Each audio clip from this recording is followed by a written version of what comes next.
فالتقمه الحوت وهو مليم. Nabi Yunus alaihi salatu wassalam disebutkan di dalam Al-Quran itu 6 kali, dan 2 kali disebutkan dengan sifatnya.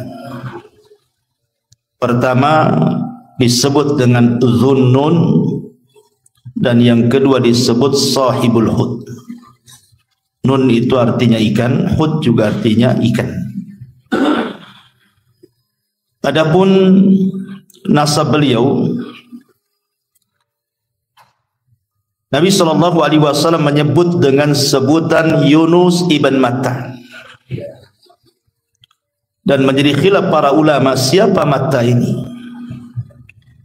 Ada yang mengatakan Matta itu artinya ibunya. Jadi hanya ada 2 nabi dari seluruh nabi-nabi itu yang dinasabkan kepada ibunya, satu Isa ibnu Maryam, dan yang kedua Yunus ibn Matta. Ini satu pendapat. Tetapi pendapat yang rajih wallahu alam, sebagaimana disebutkan oleh Abul Faraj Al-Imam Ibnu Jauzi rahimahullahu taala, bahwa Matta itu bukan ibunya tetapi bapaknya. Dan Matta sendiri adalah keturunan daripada Ya'qub alaihi salatu wassalam. Berarti Yunus ini adalah nabi dari nabi-nabi Bani Israel. Tapi ada juga yang mengatakan bahwa Yunus ini turunan daripada Binyamin. Binyamin ini saudara daripada Nabi Yusuf yang sekandung. Maka turunannya sampai kepada Nabi Allah Yunus ibn Matta alaihi salam.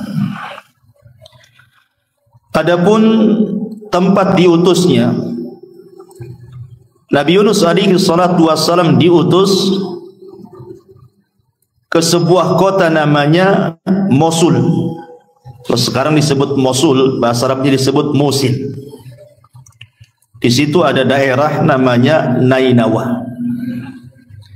Sekarang menjadi ke gubernuran Nainawa di Irak sana, sebelah timur.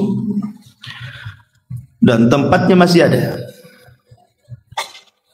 Ada yang mengatakan bahwa ketika itu raja yang berkuasa namanya Yerobeam ibn Yoas. Itu menurut ahli kitab, tapi Quran tidak menyebutkan. Hanya dikirim kepada Nainawa begitu saja dalam hadis Nabi SAW.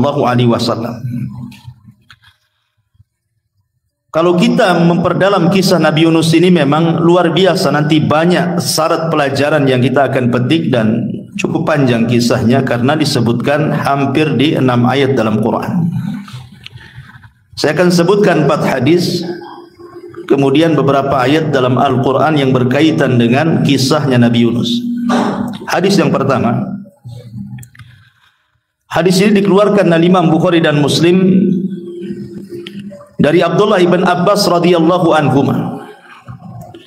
Nabi SAW bersabda, la yambagi li abdin an yakula ana khairun min Yunus ibn Matta. Tidak boleh bagi seorang hamba mengatakan bahwa aku lebih baik dibandingkan Yunus ibn Matta. Bahkan dalam riwayat Abu Hurairah yang disahihkan oleh Syekh Nasiruddin Al-Albani rahimahullahu taala, Rasul mengatakan, ana man qala ana khairun min Yunus ibn Matta faqad kadzab.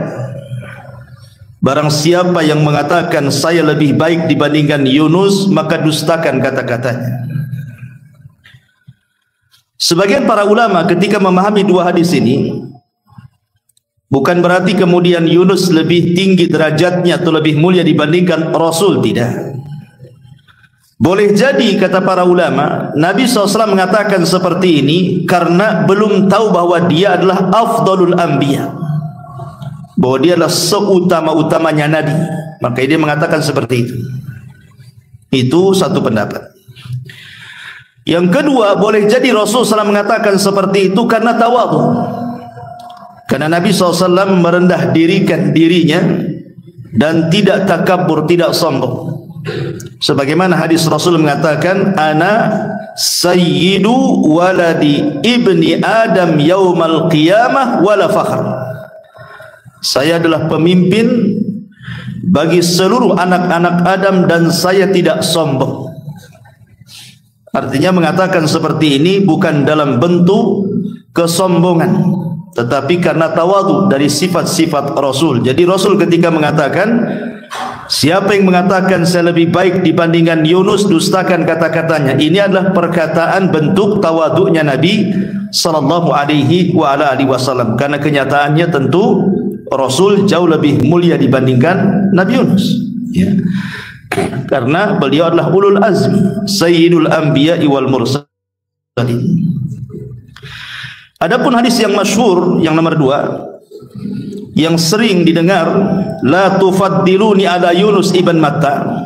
Jangan kalian utamakan aku di atas Yunus ibn Matta. Hadis ini dikatakan oleh para ulama la asla lahu, tidak ada asalnya dalam lafaz seperti ini.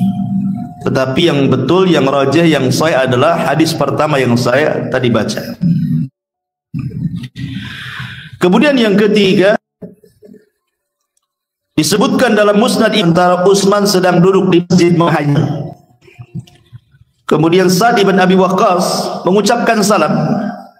Assalamualaikum ya Utsman. Tapi Utsman tidak jawab.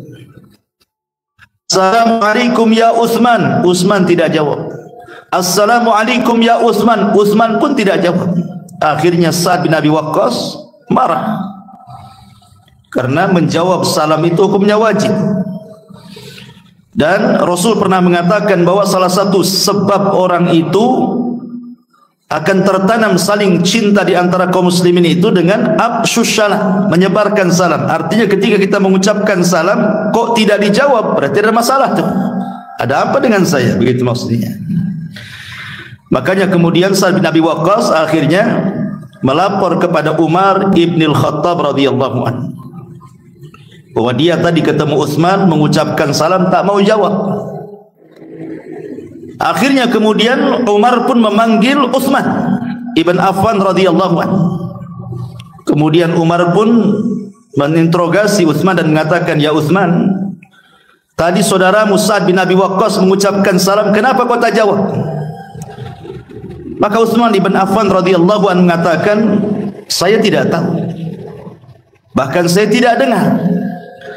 Kalau saya tahu dan dengar, tidak mungkin saya tidak menjawab salam. Akhirnya kemudian kata Sa'd bin Abi Waqqas, bahkan aku sudah mengucapkan salam tapi kau tak jawab.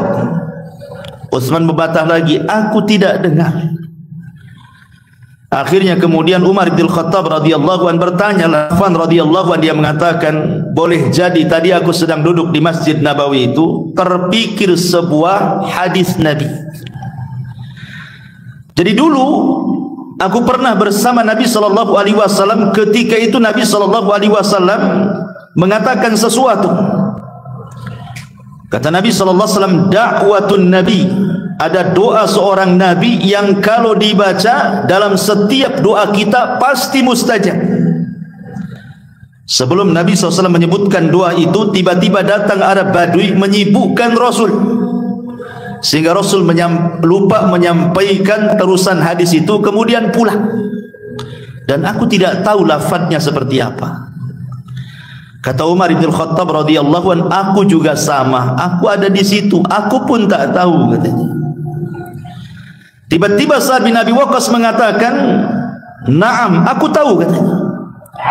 Karena peristiwa itu ketika Rasul sallallahu alaihi wasallam tiba-tiba setelah ngobrol dengan Arab Badui itu langsung pulang, aku ikuti di belakangnya.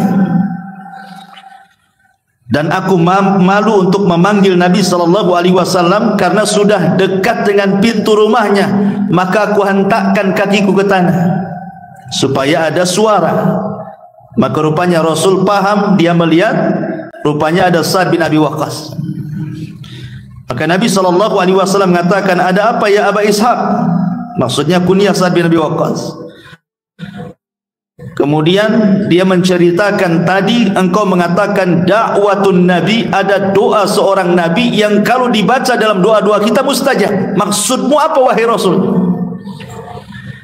Maka Nabi SAW kemudian mengatakan da'watu dhinnuni idh huwa fi batnil huti la ilaha illa anta subhanak inni kuntu minadh dhalimin fa innahu lam yada biha muslimun rabbahu fi syai'in qad illa istajaba lahu. Kata Rasul, oh iya, maksud saya adalah doanya Nabi Yunus alaihi salatu wassalam ketika di perut ikan. La ilahalkan doa ini ketika berdoa kepada Rabbnya untuk meminta sesuatu, pasti Allah kabulkan, kata Nabi. Maka Utsman pun berterima kasih kepada Sa'ad dan juga Amirul Mukminin Umar bin Khattab karena Sa'ad hafal doa itu dari Nabi SAW. Syahidnya di sini apa? Sa'ad bin Abi Waqqas mendengar hadis dari Nabi SAW tentang doanya Dhinnun. Dhinnun itu maksudnya Nabi Yunus dengan doa la ilaha illa anta subhanaka inni kuntu minadh dhalimin. Artinya ada hubung kait antara Nabi Yunus dengan Nabi SAW. Ini riwayat yang ketiga. Riwayat yang keempat dikisahkan oleh Al-Imam Ibn Hisham di dalam sirahnya. Sirah Ibn Hisham, pakar sejarah. Jadi ketika Nabi SAW tidak bisa lagi berdakwah di Mekah, karena ketika itu Abu Talib sudah meninggal, Khadijah pun juga sudah meninggal, dan tahun meninggal keduanya disebut Amul Hazni, tahun kesedihan. Maka Rasul pun kemudian berusaha berdakwah di tempat lain. Berangkatlah Rasul ke Taif. Rupanya di Taif pun kurang lebih sambutan penduduk Taif juga kurang lebih dengan penduduk Mekah. Mereka pun kasar kepada Rasul. Anak-anak justru menanam duri, perempuan mencaci maki, laki-laki melempar batu, dan begitu seterusnya. Sampai Rasul harus lari 1 mil bersama Zaid ibn Harithah, sebuah kebun kurma. Kebun kurma ini yang punya adalah Utbah dan Syaibah. Rasul istirahat di kebun kurma itu bersama Zaid ibn Harithah dengan luka di badan. Tiba-tiba kemudian Utbah dan Syaibah ini merasa kasihan. Lah Utbah dan Syaibah ini punya budak namanya Addas. Addas ini bukan orang musyrik, dia orang Nasrani. Dia jadi budaknya Utbah dan Syaibah. Jadi Utbah dan Syaibah ini meminta kepada Addas, wahai Addas, saya kasihan dengan orang itu, maksudnya Rasul dan Zaid ibn Harithah, bawakan makanan ini kepada dia. Akhirnya Addas pun membawa makanan dari Utbah dan Syaibah untuk Nabi dan Zaid ibn Harithah. Ketika Nabi SAW memakan makanan itu, tiba-tiba Nabi SAW mengatakan Bismillah, menyebut nama Allah. Kemudian juga mengucapkan salam juga kepada Addas. Addas ini heran, karena setahu dia di Mekah itu tidak ada orang yang membahasakan seperti itu. Semua penyembah berhala, sementara dia kan Nasrani. Sehingga kemudian Addas ini bertanya, bagaimana engkau bisa mengucapkan kalimat itu kepada Rasulullah? Tapi Rasulullah SAW balik tanya kepada Addas, siapa namamu dan dari mana asalmu? Maka Addas mengatakan, saya Addas dan saya dari Nainawa, dari Irak. Ketika Nabi SAW mendengar bahwa Addas itu dari Nainawa, dari Irak, maka Nabi mengatakan, bukankah Nainawa itu adalah tempat akhi saudaraku? Kemudian Rasul mengatakan, dialah tempat saudaraku Yunus ibn Matta. Kagetlah Addas ini, karena Addas ini orang Nasrani. Kisah tentang Yunus itu masyhur di Nainawa sana. Kenapa orang ini tahu kisahnya? Kemudian Rasul menceritakan tentang Nabi Allah Yunus alaihi salatu wassalam di hadapan Addas. Makin takjub lagi Addas.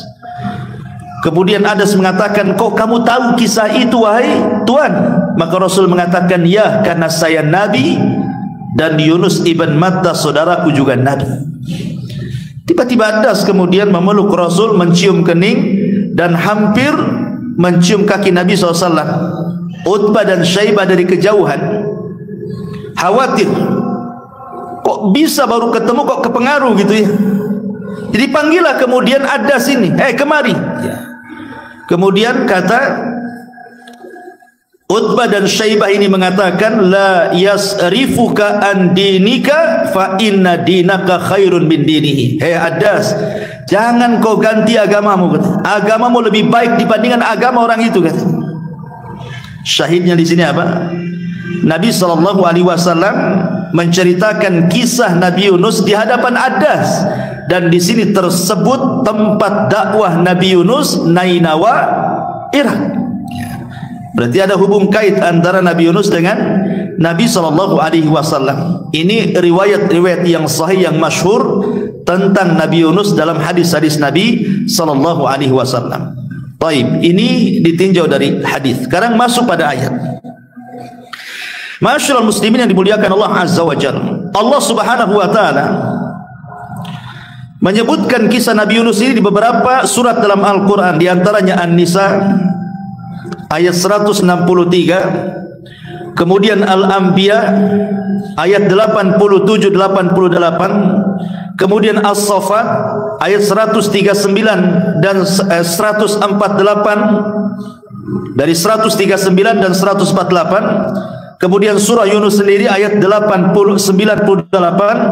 kemudian Al-Qalam ayat 48 sampai 50, dan yang terakhir surah Al-An'am ayat 84 sampai 86. Inilah 6 surat yang mengkisahkan tentang kisah Nabi Yunus alaihi salatu wassalam. Pertama surah An-Nisa ayat 163. Allah Subhanahu wa taala mengatakan, inna auhayna ilaika kama auhayna ila Nuhin wan nabiyina min ba'di wa auhayna ila Ibrahim wa Ismail wa Ishaq wa Yaqub wal asbat wa Isa wa Ayyub wa Yunus wa Harun wa Sulaimana wa atayna Dawuda zabura. Sungguh kami telah mewahyukan kepada wahai Muhammad sebagaimana kami telah mewahyukan kepada Nuh dan nabi-nabi setelahnya, dan kami telah mewahyukan pula kepada Ibrahim, Ismail, Ishak, Yaqub dan seluruh cucu-cucunya, Isa, Ayyub, Yunus, Harun, Sulaiman, dan kami telah memberikan kepada Daud satu kitab Zabur. Perhatikan dalam surah An-Nisa 163 ini, Nabi Yunus alaihi salatu wassalam disebut satu nafas dengan nabi-nabi Bani Israel.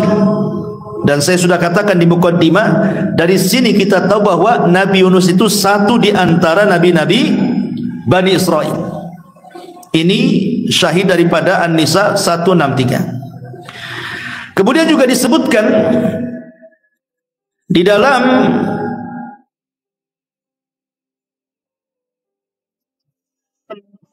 sampai 80, wa wahabna lahu Ishaq wa Ya'quba kullan hadaina wa Nuhan hadaina min qablu wa min dzurriyyatihi Dawud wa Sulaiman wa Ayyub wa Yusuf wa Musa wa Harun wa kadzalika nazil muhsinin wa Zakaria wa Yahya wa Isa wa Ilyasa kullun minas salihin wa Ismaila wal Yasa'a wa Yunusa wa Lutan wa kullan faddalna 'alal alamin. Dan kami telah menganugerahkan Ishak dan Yakub kepadanya, kepada keduanya masing-masing telah kami berikan petunjuk, dan kepada Nuh sebelum itu juga telah kami berikan petunjuk, dan kepada sebagian dari keturunan Nuh yaitu Daud, Sulaiman, Ayyub, Yusuf, Musa dan Harun.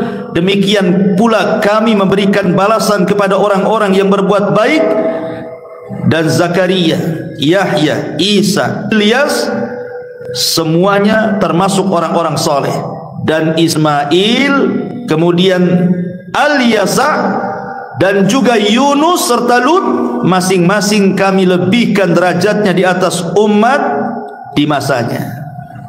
Di sini pun tersebut kalimat Yunus dan dimasukkan dalam deretan nabi-nabi Bani Israel. Baik, adapun kisah yang lengkap, langsung kita masuk kepada kisah yang lengkap, adalah disebutkan di dua surat dalam Al-Quran. Pertama surah As-Saffat dan yang kedua surah Al-Anbiya. Kita masuk pada surah Al-Anbiya ayat 87 sampai 88. Disinilah dimulai kisahnya Nabi Yunus. Baik, Allah Subhanahu wa taala mengatakan, wa dhannuni idh dhahaba mughadiban fadhanna an lan naqdira alayhi fanada fi dhulumati an la ilaha illa anta subhanak inni kuntu minadh dhalimin fastajabna lahu wa najjaynahu minal ghammi wa kadzalika nunjil mu'minin. Dan ingatlah kisah Dhunnun. Dhunnun maksudnya pemilik ikan.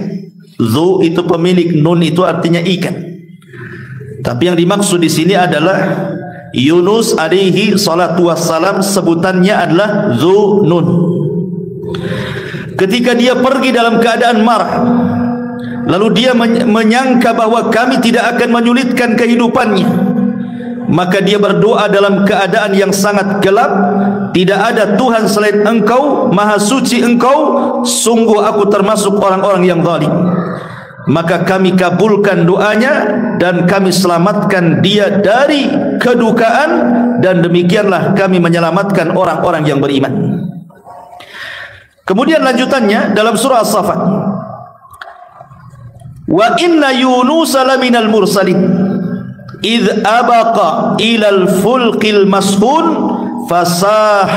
fasahama fakana minal mudhadin faltaqamahul hud wa huwa mulim falaula annahu kana minal musabbihina lalabitha fi batnihi ila yaumi yub'atsun fanabadnahu bil ara wa huwa sakin wa ambatna alaihi syajaratan min yaqtin wa arsalnahu ila mi'ati alfin aw yazidun fa amanu famatta'nahum ilahin. Dan sungguh Yunus benar-benar termasuk salah seorang rasul. Ingat, ketika dia lari dari kaumnya menuju kapal yang penuh muatan, kemudian dia ikut diundi, ternyata dia termasuk orang-orang yang kalah undian, maka dia ditelan oleh ikan besar dalam keadaan tercelah. Maka sekiranya dia tidak termasuk orang-orang yang bertasbih kepada Allah, niscaya dia akan tetap tinggal di perut ikan itu sampai hari dibangkitkan. Kemudian kami lemparkan dia ke daratan yang tandus, sedang dia dalam keadaan sakit. Kemudian untuk dia kami tumbuhkan sebatang pohon dari jenis labu, dan kami utus dia kepada 100.000 orang atau lebih, lalu mereka beriman. Karena itu kami anugerahkan kenikmatan hidup kepada mereka hingga waktu yang ditentukan. Ma'asyiral muslimin yang dimuliakan Allah Subhanahu wa taala, kita tahu bahwa Nabi Yunus alaihi salatu wassalam, dari ayat-ayat dan hadis-hadis yang kita baca tadi, Nabi Yunus diutus ke kaum yang disebut dengan Nainawa. Di mana Nainawa? Di Musil. Di mana Musil? Di Irak. Berapa jumlah kaum yang diutus Allah Yunus kepada mereka? Allah mengatakan 100.000 lebih. Itu jumlah kaumnya Nabi Yunus alaihi salatu wassalam, mi'atu alfin aw yazidun, 100.000 atau lebih dari itu. Ada orang yang kemudian hendak membuat syubhat dalam Quran dan mengatakan, masa Allah tidak tahu jumlah umatnya Nabi Yunus sehingga kesannya Allah mengira-ngira? Kenapa Allah tidak mengatakan 100.000 20 atau 100.000 30, kan jelas gitu. Ini kalimatnya 100.000 atau lebih. Lah lebihnya berapa? Masa Allah tidak tahu katanya? Kita katakan bahwa ini hendak membuat syubhat dalam Quran. Kalimat au di sini ada dua penafsiran para ulama. Segi pandangan orang melihat ketika kerumunan orang kan tidak bisa dipastikan. Oh, kira-kira sekian.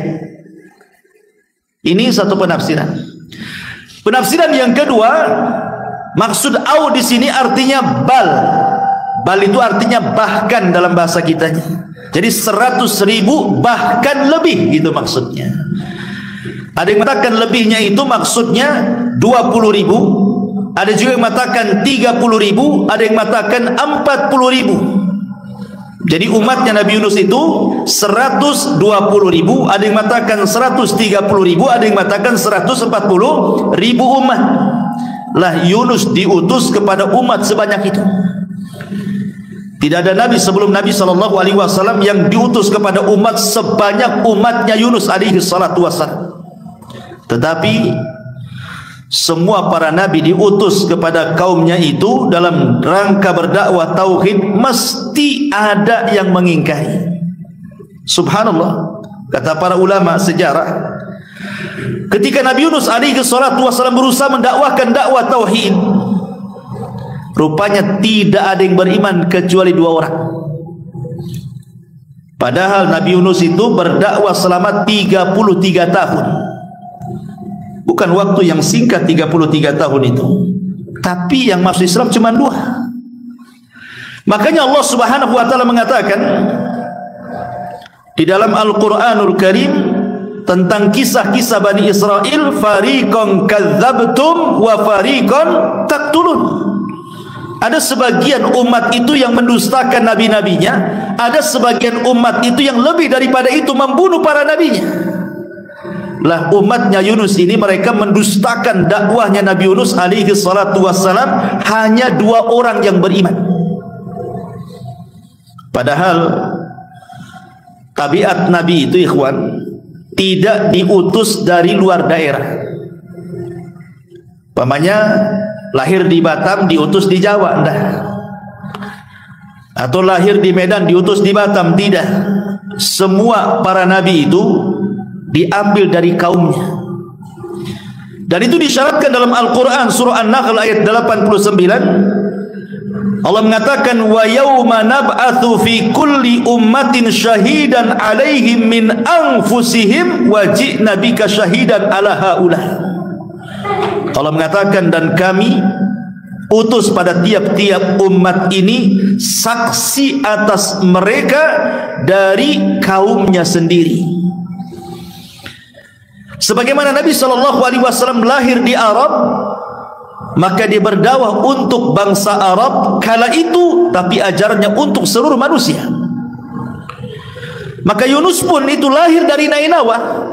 Untuk apa coba? Supaya orang-orang Nainawa Irak itu tahu dari mulai bayinya, remajanya, dewasanya sampai diangkat jadi nabi, bagaimana akhlaknya, bagaimana karakternya, bagaimana kehidupannya. Dan pasti Allah sudah mempersiapkan Yunus itu sebaik mungkin karena akan menjadi seorang nabi, sehingga tidak dicela kaumnya. Dan setiap nabi itu akan bicara dengan lisan kaumnya. Dan itu disyaratkan juga di dalam surah Ibrahim ayat keempat. Allah mengatakan wa ma arsalna mir rasulin illa bilisani qaumihi. Dan tidaklah kami utus tiap-tiap umat seorang rasul kecuali berbicara dengan lisan kaumnya supaya mudah dimengerti. Ya tidak mungkinlah kita orang Indonesia, rasul kita orang Inggris tidak bisa bahasa Indonesia, kan susah pula dia. Kita pula susah jadinya memahaminya kan? Artinya Allah Subhanahu wa taala sudah mudahkan Yunus itu untuk berdakwah kepada kaumnya. Tapi subhanallah, persis seperti Allah katakan, kadzalika ma atal ladzina min qablihim mir rasulin illa qalu sahirun majnun.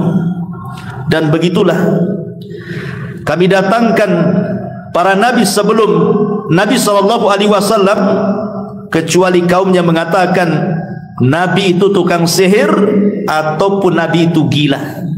Jadi kaumnya Yunus itu menggila-gilakan Yunus dan menganggap Yunus itu tukang sihir, sama dengan Rasulullah. dikatakan tukang sihir, dikatakan orang gila, dikatakan pemecah belah. Dan ini ada pelajaran besar bagi kita. Siapapun antum yang mendakwahkan dakwah tauhid, maka sunnatud dakwah itu pasti ada orang yang akan memusuhi antum. Pasti ada. Siapapun yang berdakwah dakwah tauhid, pasti ada yang akan memusuhi antum. Sebagaimana para nabi dan rasul mendakwahkan dakwah tauhid, dimusuhi kaumnya. Karena itu sunnatul dakwah. Ya. Ma'asyiral muslimin yang dimuliakan Allah Azza wa Jalla, Yunus itu didustakan oleh kaumnya, hanya 2 orang yang beriman. Sebab itulah maka Nabi Allah Yunus alaihi salatu wassalam marah kepada kaumnya. Sudah 33 tahun berdakwah, tidak ada juga yang beriman. Akhirnya Yunus pun mengancam kaumnya, karena kalian sudah tidak mau beriman kepada Allah, kupastikan dalam 3 hari ini azab Allah akan menimpa kalian. Akhirnya kaumnya cuek-cuek saja, tidak peduli dengan Nabi. Hari pertama tak pun nampak tuh tanda-tanda ada azab itu. Hari kedua juga sama, tak ada tanda-tandanya.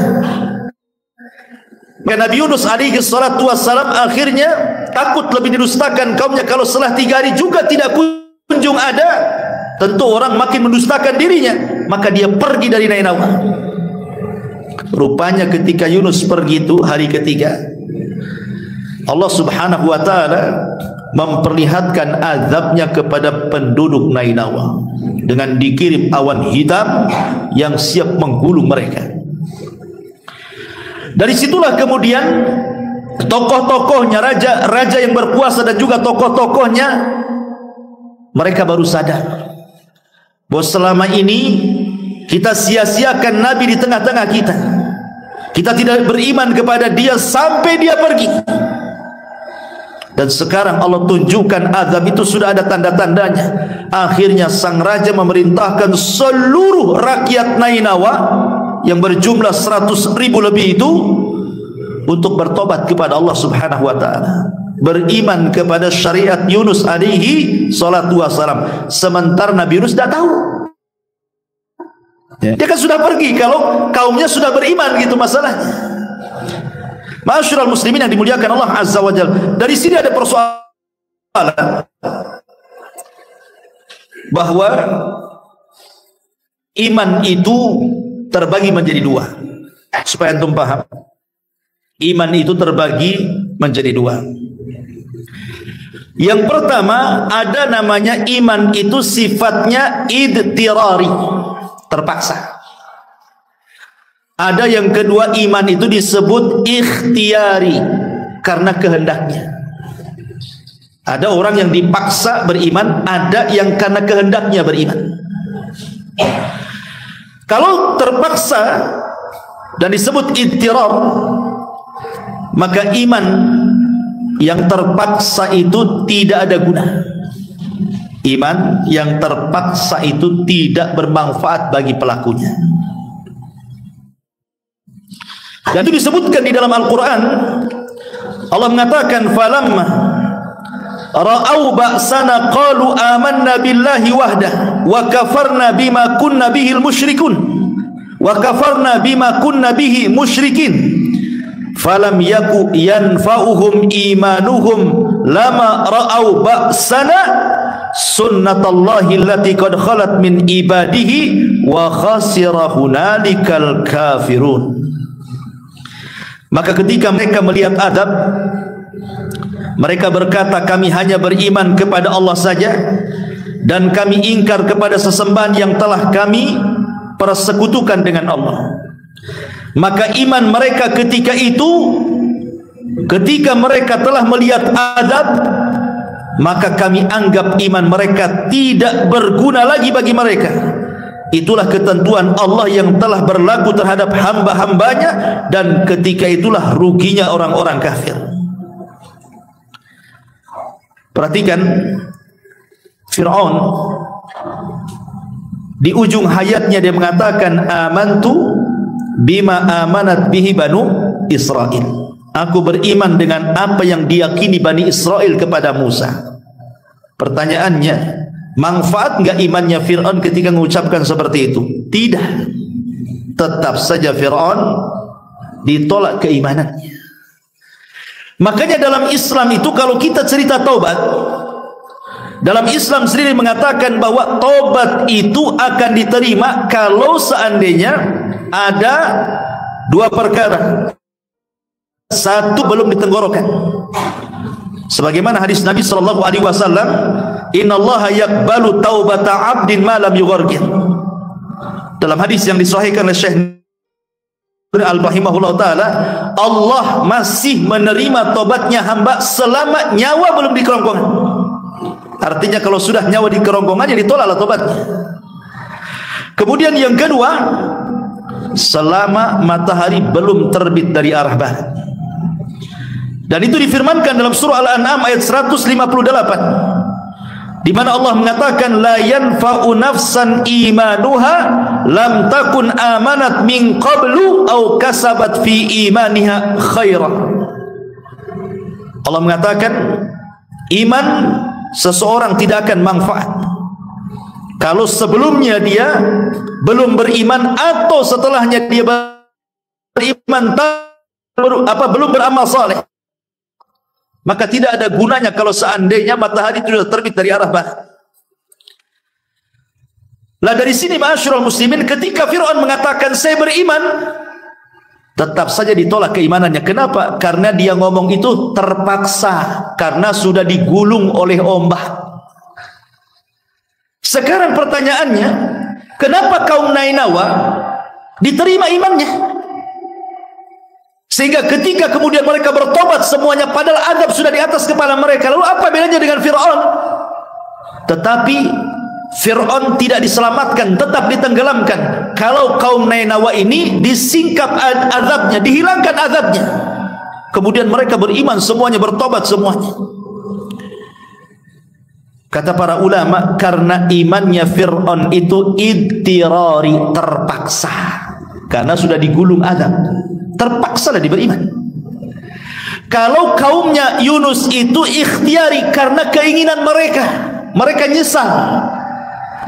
Bukti penyesalan mereka adalah ketika Nabi Yunus pergi, kemudian azab Allah sudah di atas kepala mereka, mereka keluar semuanya seperti orang yang hendak istisqa. Keluar semuanya, anak-anak, laki-laki, perempuan, bawa binatang lagi.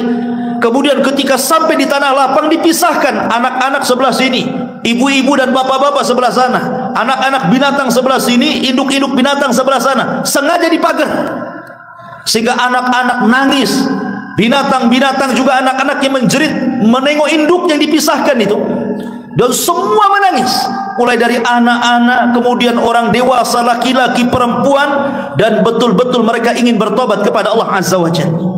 Sebab itulah azabnya dihilangkan. Ya, berarti keimanan penduduk Nainawa itu bukan terpaksa, tapi karena ikhtiar, keinginan mereka ingin tobat, makanya mereka diterima. Dari sini Allah katakan di dalam Al-Quranul Karim, ketika menjelaskan tentang tobatnya penduduk Nainawa ini, apa firman-Nya? Allah mengatakan dalam surah Yunus 98, falaula kanat qaryatun amanat fanafa'aha imanuha illa qauma Yunus lamma amanu kashafna anhum adzabal khizyi fil hayatid dunya wa matta'nahum ilahin.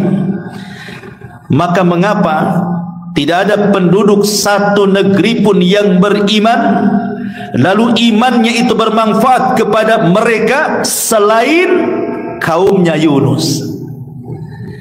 Ketika mereka kaum Yunus itu beriman, kami hilangkan dari mereka azab yang menghinakan dalam kehidupan dunia, dan kami beri kesenangan kepada mereka sampai waktu yang ditentukan.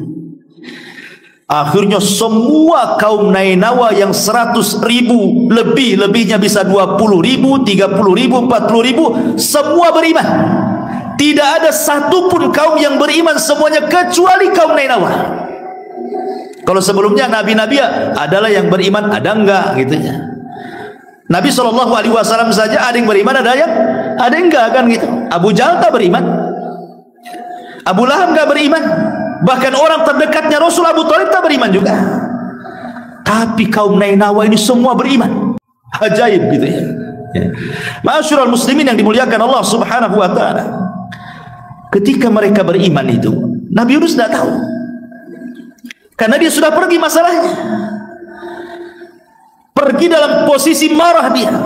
Makanya tadi Allah Subhanahu wa taala katakan wa dzannun, dan Nabi Yunus alaihi salatu wassalam, dzunnun itu idzahaba mughadibah.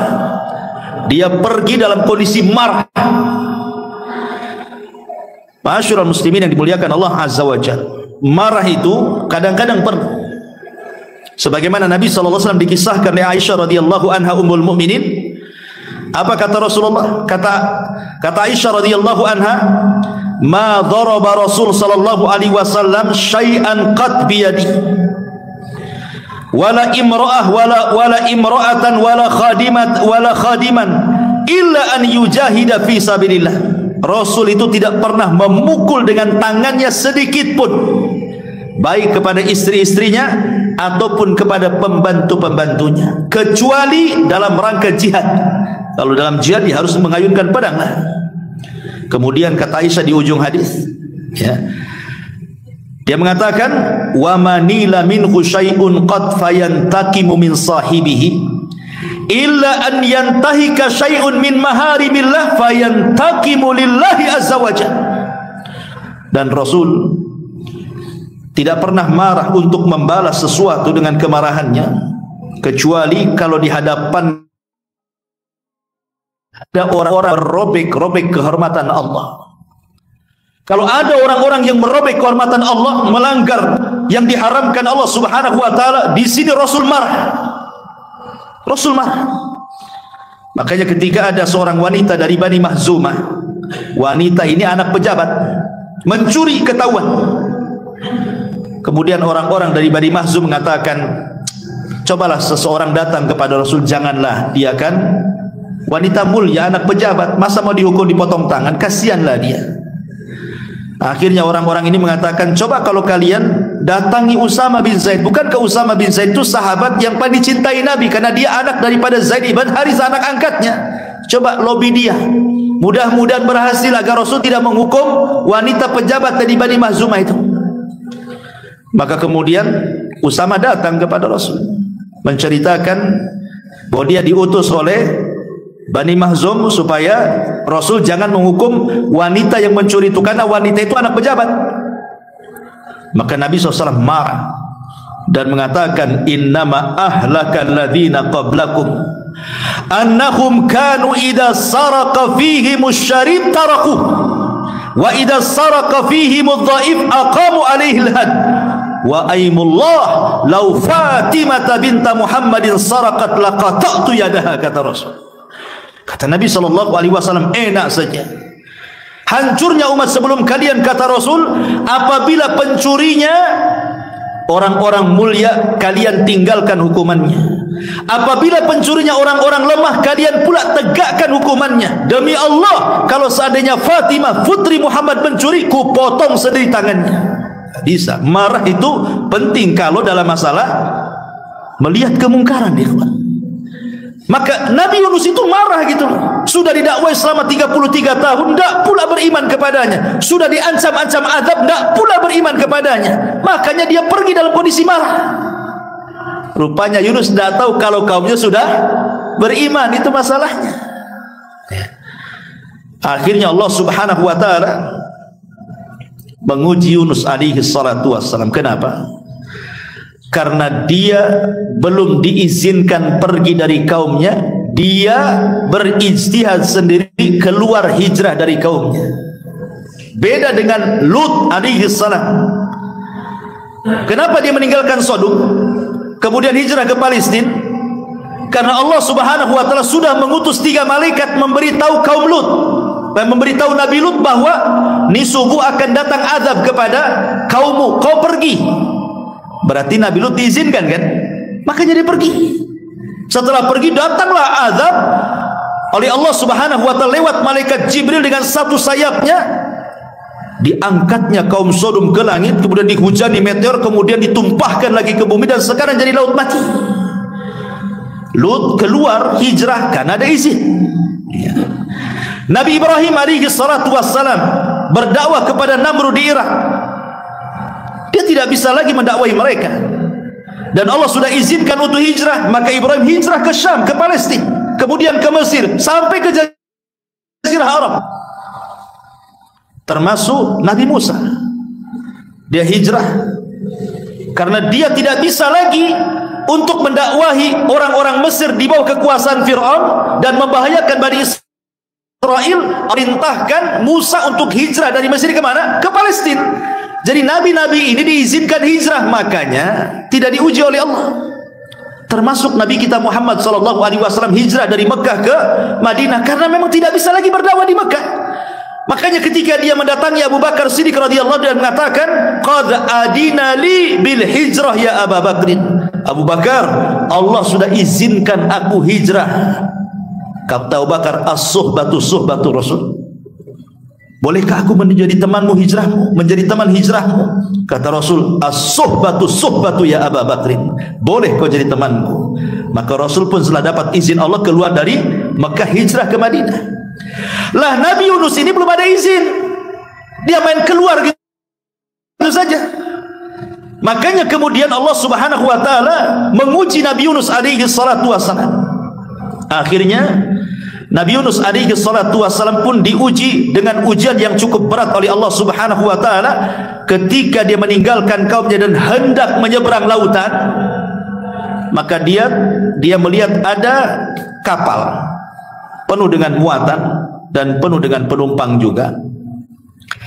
Akhirnya Nabi Yunus alaihi salatu wassalam naiklah ke kapal tersebut. Naik ke kapal tersebut. Kemudian mengambil tempat duduk di ujung. Ya, karena penuh barang, penuh orang. Ketika datang waktu sholat, Nabi Yunus sholat di situ, dan orang-orang memperhatikan, menunjukkan bahwa ini orang mulia, ibadah sendiri di atas kapal. Ya. Tiba-tiba ma'asyiral muslimin yang dimuliakan Allah Subhanahu wa taala, ketika kapal ini sudah mulai berjalan ke tengah lautan, ada yang mengatakan tiba-tiba ada ikan paus atau ikan besar yang hendak menyerang perahu. Satu pendapat dari kalangan ahli tafsir, nggak ada dalilnya. Ya, ini kan pendapat saja. Ada juga yang mengatakan tiba-tiba datang petir sehingga menggoyang kapalnya. Kapal penuh dengan muat, bisa saja dia robohkan begitu.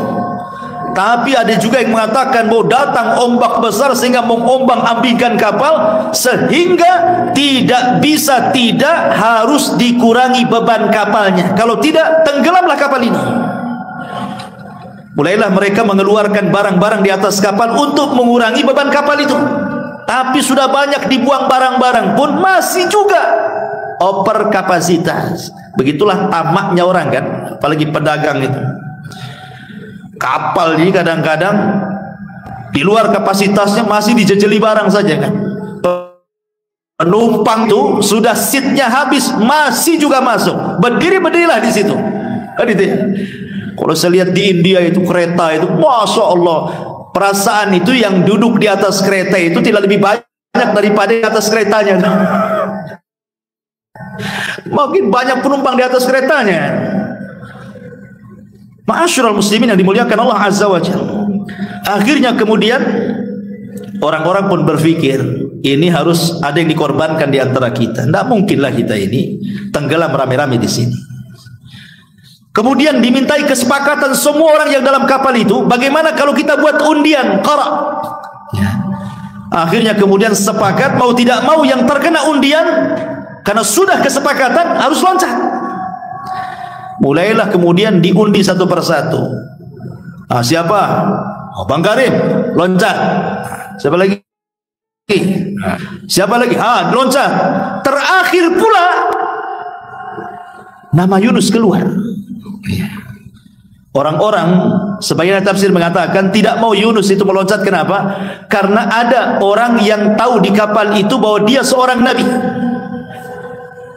Jangan dia, yang lain saja katanya. Atau ada juga yang berpendapat bahwa tidak ada yang tahu tetapi dia orang asing. Tapi karena ketika dia masuk perahu dia sholat, berarti dia bukan orang jahat, dia orang baik-baik, orang mulia. Dan mereka sangat menghargai orang asing sehingga mereka mengatakan, oh jangan, ini kan bukan orang sini katanya. Kita undi orang-orang kita saja katanya. Akhirnya diundi ulang, Yunus lagi keluar. Terpaksalah kemudian Nabi Yunus alaihi salatu wassalam harus keluar dari kapal itu. Ma'asyiral muslimin yang dimuliakan Allah Subhanahu wa taala. Ada yang mengatakan bahwa kenapa alasan kemudian Nabi Yunus alaihi salatu wassalam diberikan bala oleh Allah seperti itu. Tadi kita sudah sebutkan satu alasannya. Karena Yunus meninggalkan kaumnya tanpa izin dari Allah Subhanahu wa taala sehingga dia harus masuk ke dalam perut ikan. Tapi ada juga yang mengatakan bahwa Allah ingin pertunjukan ketika Yunus melemparkan dirinya ke dalam perut ikan bahwa dia ada seorang nabi, memiliki mukjizat, bahwa dia tidak akan apa-apa dengan perut ikan itu. Dengan diambil oleh ikan itu gak akan mati dia, dan itu bentuk mukjizatnya. Ada juga yang mengatakan Allah ingin memberitahu tentang kudrah dan iradahnya, kebesaran Allah Subhanahu wa taala. Allah mampu mengutus ikan besar kemudian melahap Nabi Yunus, kemudian mengeluarkan kembali dan tidak ada cacat sedikit pun, tetap hidup dan sehat bugar gitu ya. Ada juga yang mengatakan Allah hendak mentarbiyah Nabi Yunus supaya makin kokoh lagi dengan keimanannya sehingga harus diuji dulu. Dan ujiannya adalah dengan cara ditelan ikan tadi. Akhirnya kemudian ketika Nabi Yunus melemparkan dirinya dari perahu itu, rupanya Allah sudah siapkan ikan besar, kemudian mencaplok Nabi Yunus. Tapi Allah katakan kepada ikan itu, ikan, kau tidak boleh memakan dagingnya dan tidak boleh merontokkan tulangnya. Dan itu bukan rizkimu. Sehingga ikan itu hanya menelan saja. Karena Allah sudah perintahkan jangan memakan dagingnya, jangan merontokkan tulangnya, dan itu bukan rizkimu. Ya ditelan gitu saja. Bahkan ada sebagian ahli tafsir mengatakan ikan yang makan Nabi Yunus dimakan ikan lebih besar lagi. Ikan dalam ikan lagi. Bayangkan. Jadi ikan ini makan Nabi Yunus, datang lagi ikan, dicaplok lagi ikan yang makan ikan Nabi Yunus. Dari sinilah kenapa Allah Subhanahu wa taala mengatakan wa nada fi dzulumat, pakai jamak. Dan Nabi Yunus berdoa kepada Allah dalam kegelapan-kegelapan. Zulumat jamak artinya Yunus masuk dalam 3 kegelapan. Kegelapan di perut ikan, kegelapan di dasar, kegelapan di tengah malam. Masuk ikan itu ke dalam dasar bumi, ke dalam dasar lautan itu. Ma'asyiral muslimin yang dimuliakan Allah Azza wa Jalla. Berapa lama Yunus ini di perut ikan itu? Dan apa yang dimakan sehingga dia tidak mati di dalamnya? Sebagian ahli tafsir sebagaimana disebutkan Imam Ibnu Katsir di dalam tafsirnya membawakan beberapa pendapat para ulama, di antaranya ada yang mengatakan Nabi Yunus itu tinggal di perut ikan arba'ina yauman, 40 hari. Dan ini pendapat Sa'id ibn Abil Hasan al-Basri. Kemudian yang kedua, ada juga yang mengatakan sab'ata ayamin wa qila thalathata ayyam. Ada yang mengatakan tidak sampai 40 hari. Nabi Yunus itu hanya 7 hari atau 3 hari. Dan ini pendapat Imam Atha dari Ja'far As-Sadiq. Ada juga yang mengatakan Nabi Yunus alaihi salam itu di perut ikan, dia masuk di waktu duha, ditelan di waktu duha gitu ya. Kemudian di waktu ketika tenggelam matahari dilepehkan sama ikan. Jadi hanya 1 hari saja, tidak sampai 40 hari Apalagi 7 ataupun 3 hari, cuma sehari saja. Wallahu alam, tidak ada dalil yang jelas masalah ini, kan ijtihad. Tetapi yang masyhur dari kalangan para ulama hanya 2 pendapat. Dimakan di waktu duha, dilepehkan di sore hari, dan juga pendapat yang mengatakan 3 hari di perut ikan, itu yang masyhur. Ya, di perut ikan itu 3 hari. Lalu apa yang dimakan 3 hari pun kalau di perut ikan dasar lautan? Kalau tidak makan ya gemetar juga lah kita. 1 hari antum tak makan ya gemetar. Makan makanan yang dimakan ikan yang dalam perutnya ya nggak ada cerita juga itu. Artinya wallahu alam, yang jelas Allah buat Nabi Yunus itu hidup di dalam perut ikan. Bahkan ketika Nabi Yunus alaihi salatu wasallam di perut ikan itu, dia sadar dia itu hamba Allah yang sudah bermaksiat kepada Allah Azza wa Jalla. Akhirnya ketika dalam perut ikan itu, dia berjanji dalam perut ikan itu dia akan membuat tempat khusus untuk sujud, buat masjid dalam perut ikan itu. Dan dia mengatakan, aku akan jadikan perut ikan sebagai masjidku, sehingga tidak ada manusia yang pernah sujud di dasar lautan kecuali aku, katanya. Maka Nabi Yunus pun kemudian bertasbih dalam perut ikan. Makna tasbih itu artinya solat. Nabi Yunus itu solat di perut ikan. Kenapa? Nabi SAW dikisahkan oleh Jabir bin Abdullah radhiyallahu anhu. Kana Nabi SAW idza hajabahu amrun fazi'a ila salat. Rasul itu kalau ada masalah yang tidak bisa keluar, maka sebagai penyelesaiannya Rasul langsung salat. Dari sini Allah katakan wasta'inu bis sabri wassalah, mintalah pertolongan dengan sabar dan salat. Artinya kalau antum ada masalah, dan semua kita pasti ada masalah, maka minta masalah ini diselesaikan oleh Allah Azza wa Jalla, karena dia yang mengirim masalah, dia yang akan mengurai masalah. Caranya gimana? Salat. Berdoa dalam salat agar masalah kita cepat diselesaikan. Itu yang dilakukan Nabi Yunus alaihi salatu wasallam dalam kegelapan. Maka Yunus alaihi salatu wasallam di dalam 3 kegelapan itu, dia berusaha meminta pertolongan kepada Allah Azza wa Jalla dengan cara apa? Bertasbih. Awalnya Yunus ini ragu-ragu, mungkinkah Allah mendengar tasbih dia sementara dia berada di perut ikan di dasar lautan di tengah malam? Tapi Allah perdengarkan tiba-tiba tasbihnya penduduk laut yang ada di dasar laut. Tiba-tiba Yunus mendengar tasbihnya batu, tasbihnya ikan, macam-macam bertasbih. Dari sayup-sayup kedengaran orang ada makhluk yang bertasbih. Ya, karena Allah mengatakan wa im min kulli syai'in illa yusbihuna bihamdi. Tidak ada satu pun yang Allah ciptakan di permukaan bumi kecuali semua makhluknya bertasbih kepada Allah. Tetapi kan kita tidak tahu bagaimana tasbih mereka. Tapi Yunus diperdengarkan. Maka sejak dia diperdengarkan tasbih itulah, maka dia pun kemudian berdoa dan bertasbih kepada Allah Subhanahu wa taala, la ilaha illa anta subhanaka inni kuntu minadh dhalimin. Subhanallah. Nabi Yunus alaihi salatu wasallam tidak berdoa tapi berzikir. Nabi Yunus tidak mengatakan ya Allah tolong aku, selamatkan aku, tidak. Tapi Nabi Yunus alaihi salatu wasallam hanya mengatakan la ilaha illa anta, tidak ada sembahan yang berhak disembah kecuali engkau, subhanak, maha suci engkau, inni kuntu minadh dhalimin, memang aku yang termasuk orang zalim ya Rabb, aku salah meninggalkan kaumku pada kau belum izinkan. Ya.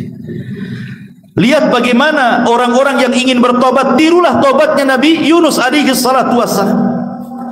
Kalau kita ada masalah ikhwatu fiddin, harusnya kita ini introspeksi dosa apa yang sudah kita lakukan. Lihat Yunus, dia tidak mengatakan ya Allah selamatkan, persis seperti perkataan Nabi kan. Ketika Nabi SAW dilempari oleh penduduk Taif itu, Rasul tidak mengatakan ya Rabb aku kan Nabi, kenapa kau biarkan orang-orang yang melempariku itu? Beginikah balasan seorang Nabi ya Rabb? Harus dilempari batu? Tidak, Rasul tidak mengatakan seperti itu. Sama dengan Yunus juga mengatakan ya Rabb aku loh sudah 33 tahun berdoa, begini rupanya balasannya, kau telankan aku di perut ikan. Tidak juga Yunus mengatakan seperti itu. Tetapi dua nabi yang mulia ini Rasul mengatakan hanya innama ashku dha'fa quwwati. Ya Allah, hanya aku menjadikan kau aduanku dalam setiap kelemahanku. Kemudian Rasul mengatakan illam takun alayya sakhatun fala ubali. Kalau orang-orang Taif yang melempari aku itu bukan bentuk azabmu, aku enggak peduli ya Rabb. Mereka mau melempari, mau mencaci maki, terserah. Yang jelas itu bukan azab yang kau kirimkan. Maka harusnya seperti itu. Jadi tidak ada mengeluh dalam kehidupan ini kan. Jadi kalau ada masalah cepat mengadu kepada Allah. Kalau ada masalah cepat mengadu kepada Allah. Ini kalau ada masalah, Masya Allah, tasakhut. Allah pula bukan jadi tempat aduan, Allah pula menjadi tempat sasaran celaan orang itu. Kasih aku aja ya Rabb yang miskin itu. Kok si fulan pula tak miskin-miskin katanya. Kasih anakku saja yang sakit. Kenapa anak orang itu sehat-sehat katanya. Allah pula jadi sasaran. Objek celaan kita yang mendapatkan ujian, padahal ujian itu untuk mengangkat derajat kita sebenarnya kalau orang itu paham. Lah Nabi Yunus ini mengajarkan sebuah pelajaran luar biasa juga. Apa itu? Man istajala qabla awanih uqiba bihirmani. Barang siapa yang bersegera untuk mendapatkan sesuatu belum waktunya, maka Allah akan hukum dengan diharamkan keinginannya. Contoh, anak ingin dapat waris orang tuanya. Lama kali bapak ini mati nih. Kasihlah racun di kopi. Mati bapaknya. Dapat waris? Tidak.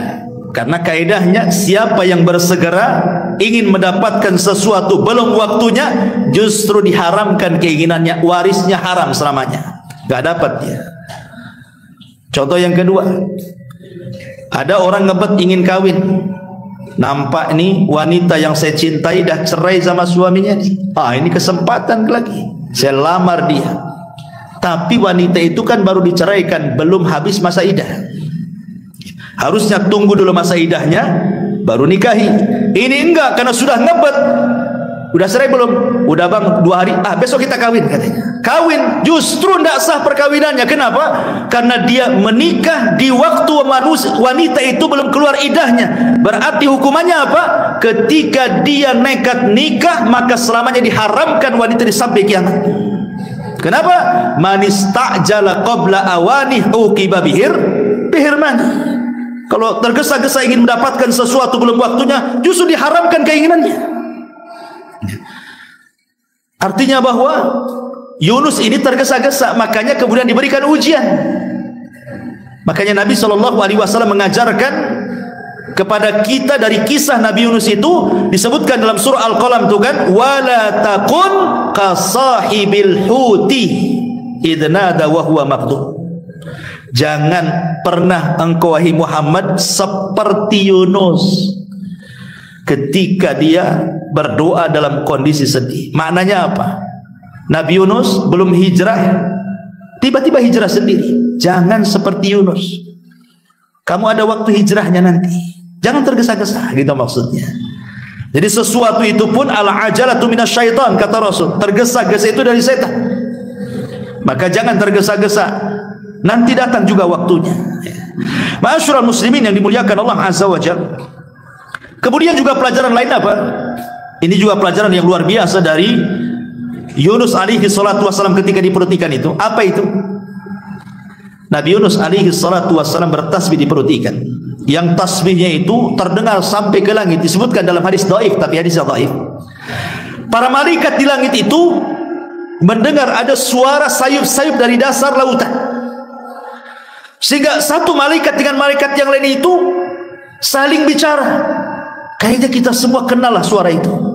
Itu suara siapa itu? Maka Allah mengatakan itu suara Yunus ibn Matta. Maka malaikat kasihan dengan Yunus, meminta syafaat kepada Allah agar Allah menolong Nabi Yunus ini.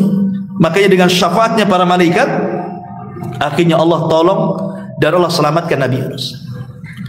Sebenarnya bukan syafaat malaikat, tetapi Nabi Yunus itu mengajarkan kepada kita tentang amalan sirriyah.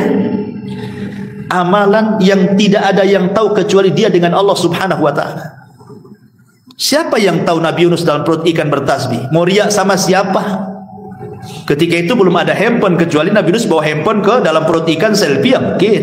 Ya. Enggak ada handphone di zaman itu.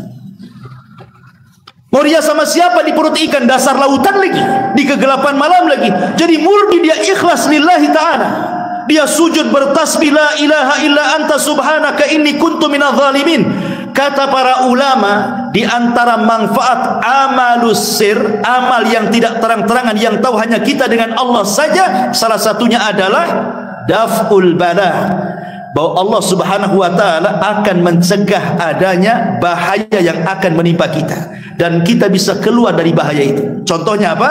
Seperti kisah Ashabul Ghar. 3 orang yang masuk ke dalam gua, tiba-tiba batu datang menutup pintu gua, tidak bisa keluar orang ini. Mereka mengatakan, matilah kita di sini, katanya. Akhirnya 3-tiganya azam untuk bertawasul dengan amalus sir, amal-amal rahasia yang tahu hanya mereka dengan Allah saja, dengan birrul walidain, dengan sedekah dan amanah, dan dengan menjaga kehormatan. Tiba-tiba batu mengkeliling dan mereka bisa keluar. Ya, sama dengan Nabi Yunus ini. Dia melakukan amalus sir di dalam perut ikan, akhirnya Allah selamatkan. Makanya pentinglah dalam hidup kita ini ada amalan-amalan yang tidak ada yang tahu kecuali Allah saja. Gunanya apa? Di saat kita lagi kesulitan, kita bertawasulah dengan amalan itu. Ya Rabb, dulu aku pernah sholat malam, gak ada yang tahu kecuali aku saja, dan aku ikhlas. Aku lagi susah nih ya Rabb, tolong. Kan enak ya. Tapi masalahnya, amalan mana di antara amalan kita yang tersembunyi, ikhwan? Semua tampak masalahnya. Sholat kalau bisa orang tahu, sedekah kalau bisa orang muji, gitu ya. Haji kalau bisa orang tahu, kemudian disebut Pak Haji, Bu Haji, dan begitu seterusnya. Kayaknya amalan kita ini maunya itu dibicarakan. Kembali bahwa setelah itu kemudian Nabi Yunus alaihi salatu terus bertasbih. Akhirnya Allah katakan, faltaqamahul hut wa huwa mulim falaula annahu kana minal musabbihin la labisa fi batnihi ila yaumi yub'atsun.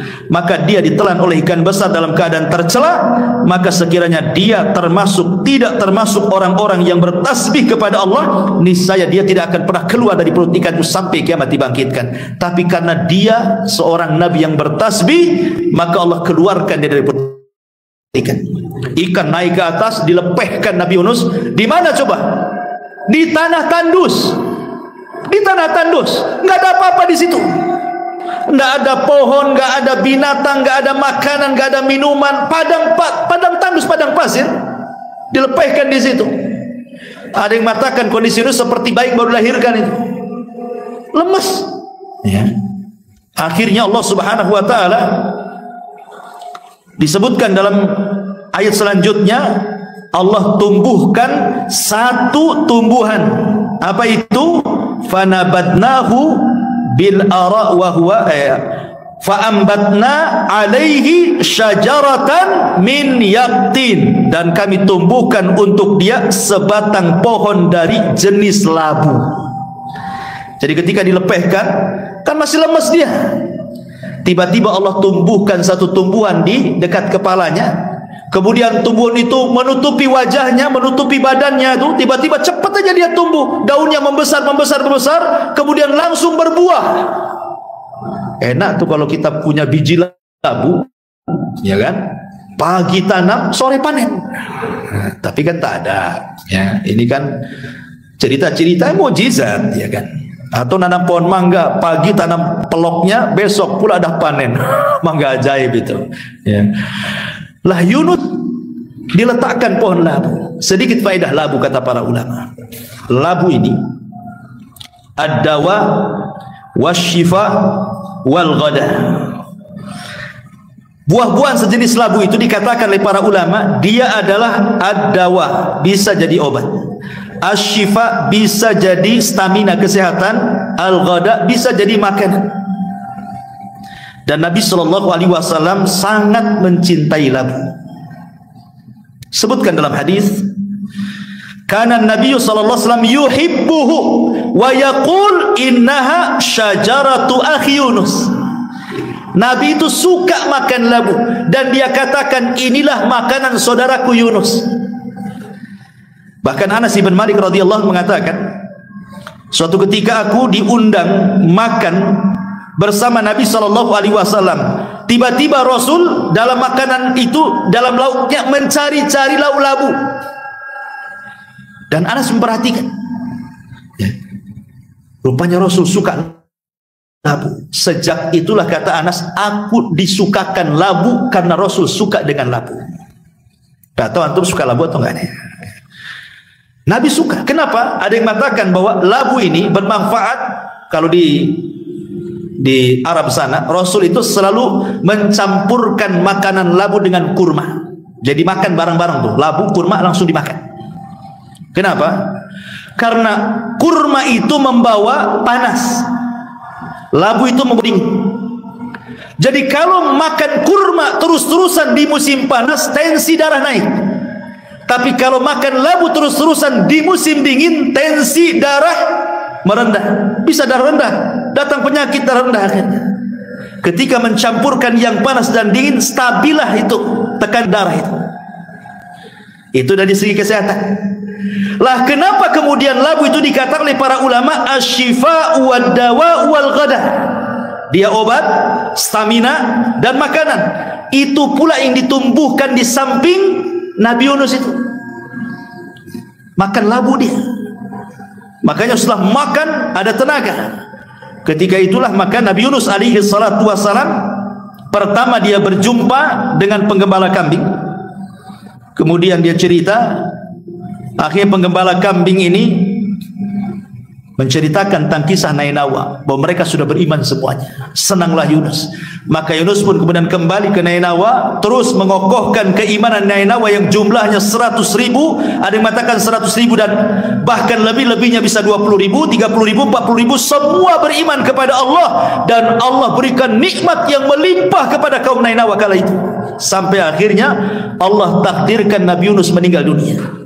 Tetapi ya, yang namanya kaum-kaum dulu diceritakan dalam Al-Quran, setelah meninggal nabinya, sedikit demi sedikit mereka pun kufur kepada Allah subhanahu wa ta'ala. Maka setelah mereka kufur, Allah utus lagi seorang nabi setelah Yunus alaihi salatu wassalam.